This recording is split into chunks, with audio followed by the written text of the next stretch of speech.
Bonjour et bienvenue. Aujourd'hui, on s'attaque à un véritable phénomène mondial, solo leveling. Alors, la question est énorme. Vraiment, comment est-ce qu'un simple web roman sud-coréen a pu devenir cet empire multimédia qu'on connaît aujourd'hui? C'est un peu fou, non? Eh bien, c'est exactement ce qu'on va essayer de comprendre ensemble. Allez, on plonge directement dans l'histoire. Parce que pour saisir l'ampleur du truc, faut revenir à la base. Un monde qui ressemble au nôtre, mais avec un gros problème. Et au milieu de tout ça, un héros qui part de vraiment, vraiment très bas. Ok, imaginez un peu le tableau. Notre monde aujourd'hui. Sauf que depuis 10 ans, des portails magiques, des portails, apparaissent un peu partout. Et derrière, ce ne sont pas des vacances, ce sont des donjons remplis de monstres. La bonne nouvelle, si on peut dire, c'est que certains humains se sont éveillés et ont développé des pouvoirs. On les appelle les chasseurs. Et ouais, c'est eux, notre seule et unique ligne de défense. Et c'est là qu'on rencontre notre héros, Sung Jin-woo. Sauf que, attention, héros, le mot est un peu fort. Dans cette nouvelle hiérarchie de surhommes, il est tout en bas de l'échelle. Son rang? Le rang E, autant dire le plus nul des nuls. Et ce n'est pas juste un classement, hein. Son surnom c'est carrément le chasseur le plus faible du monde. Chaque mission, c'est l'hôpital assuré. Le truc c'est qu'il fait pas ça pour la gloire, pas du tout. Il risque sa peau tous les jours pour une seule raison: payer les factures médicales de sa mère qui est dans le coma. Les enjeux pour lui, ils ne pourraient pas être plus personnels et vitaux. Mais voilà, comme dans toute grande histoire, il y a un moment où tout bascule. Et pour Song Jin-woo, ce moment, c'est pas juste un petit rebondissement, c'est un véritable cataclysme qui va redéfinir toutes les règles.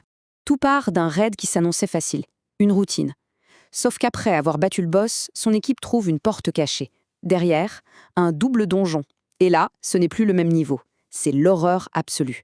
L'expédition se transforme en un véritable carnage. Son groupe se fait décimer. Jin-woo, pour tenter de sauver les derniers survivants, se sacrifie. Il est là, seul, face à une mort inévitable. Et c'est à cet instant précis, à la dernière seconde, qu'un truc complètement dingue se produit. Une sorte d'écran bleu, comme dans un jeu vidéo, apparaît devant lui. Et cet écran lui propose un choix. Et voilà. Voilà le cœur du réacteur de Solo Leveling. Un programme mystérieux, le système, le choisit. Il devient le seul et unique joueur. La différence fondamentale?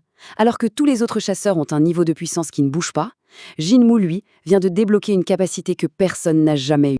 Concrètement, sa vie devient un jeu vidéo. Littéralement. Première chose, il peut monter de niveau. En accomplissant des quêtes que le système lui donne, il peut devenir plus fort, sans aucune limite.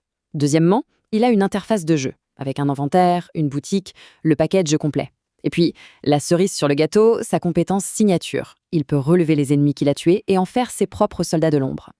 Une armée personnelle qui grandit à chaque combat. C'est juste énorme. Bon, on a posé les bases de l'histoire, maintenant on va sortir un peu de la fiction pour regarder comment cette histoire a explosé dans notre monde. Parce que c'est assez fascinant, la montée en puissance de Jin-woo fait écho à la montée en puissance de l'œuvre elle-même. Regardez un peu cette ascension fulgurante. Tout part de Corée du Sud en 2016 avec le roman en ligne. 2 ans plus tard, en 2018, arrive l'adaptation en webtoon. Et là, avec les dessins absolument dingues de l'artiste Dubu, c'est l'explosion. La popularité devient massive. Et 2024, c'est l'apothéose, l'anime qui débarque dans le monde entier et dans la foulée, le jeu vidéo. En moins de 10 ans, c'est devenu un empire. Mais alors, c'est quoi la recette magique? En fait, c'est un cocktail ultra efficace. D'abord, on a l'histoire de l'outsider par excellence. Le faible qui devient le plus fort. Ça parle à tout le monde. Ensuite, ce système de progression qui ressemble à un jeu vidéo, c'est super satisfaisant. Ça crée un fantasme de puissance qui est juste hyper addictif.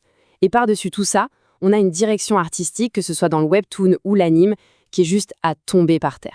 Alors, on pourrait croire que l'histoire est finie, mais l'univers de Solo Leveling, lui, est encore loin d'avoir livré tous ses secrets. Et oui, pour les plus fans, l'aventure ne s'arrête pas là. Il faut savoir qu'une suite directe a déjà commencé à être publiée. Elle s'appelle Solo Leveling Ragnarok et elle continue d'explorer et d'agrandir ce monde qu'on a tant aimé.